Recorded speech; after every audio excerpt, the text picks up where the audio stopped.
Breast cancer বিষয়ে সচেতনতা বাড়াতে মাসব্যাপী কর্মসূচি হাতে নিয়েছে চট্টগ্রাম সিটি কর্পোরেশন।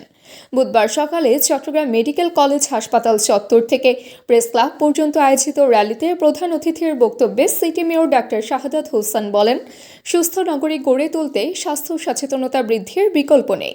ভীতি নয়, সচেতনতার মাধ্যমে ব্রেস্ট ক্যান্সার মোকাবেলা করতে হবে।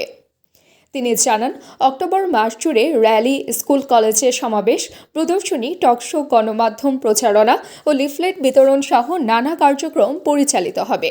এ সময় সিএসসিআর হাসপাতাল বিনামূল্যে কনসালটেশন, ছাড়কৃত মূল্যে ইনভেস্টিগেশন এবং 10 জন রোগীকে বিনামূল্যে সার্জারির ঘোষণা দিয়েছে। পাশাপাশি বেসরকারি হাসপাতালগুলোকেও এই কার্যক্রমে যুক্ত হওয়ার আহ্বান জানান মেয়র। অনুষ্ঠানে আয়োজকরা জানান, সিএসসিআর হাসপাতাল ও পিজিএস একাডেমিয়া যৌথভাবে শিক্ষা প্রতিষ্ঠানে সেমিনার, প্রশিক্ষণ ও ব্রেস্ট ক্যান্সার স্ক্রিনিং প্রোগ্রাম পরিচালনা করবে। র্যালিতে গণমাধ্যম ব্যক্তিত্ব, চিকিৎসক ও বিভিন্ন স্কুলের শিক্ষার্থীরা অংশ নেন।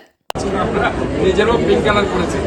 সো আমরা মনে করি এইভাবে আমরা এটা চট্টগ্রামে একটা আমাদের যে ক্লিন, গ্রিন, হেলদি এবং সেফ সিটি করার যে প্রত্যয়, একটা হেলদি সিটি, এবং এই অক্টোবর মাস পুরো মাসেই কিন্তু আমরা ব্রেস্ট ক্যান্সার অ্যাওয়ারনেস প্রোগ্রামের মধ্যে দিয়ে আমরা চট্টগ্রামকে একটা প্রকৃতপক্ষে হেলদি সিটিতে রূপান্তরিত করবো ইনশাআল্লাহ। তো আজকে এখানে এই চট্টগ্রাম মেডিকেল কলেজ, যেখান থেকে অনেক চিকিৎসকের জন্ম দিয়েছে, আজকের এই সুন্দর অনুষ্ঠানে আমাদের মধ্যে দৈনিক আজাদের সম্মানিত সম্পাদক এবং যিনি এই দৈনিক আজাদের শুরু থেকে এখন পর্যন্ত থেকে ধরে রেখেছেন বিশিষ্ট সমাজসেবক জনাব এম.এ. মালিক সাহেব এখানে আছেন।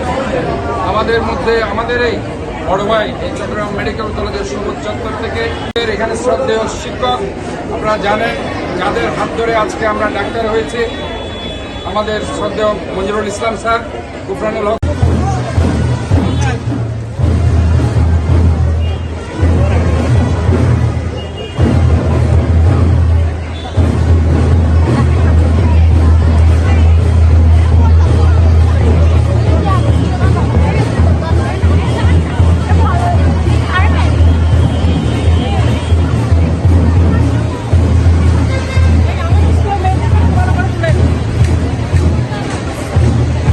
তাবাসসুম হকানিকা, দৈনিক আজকের বাংলা। দৈনিক আজকের বাংলা .net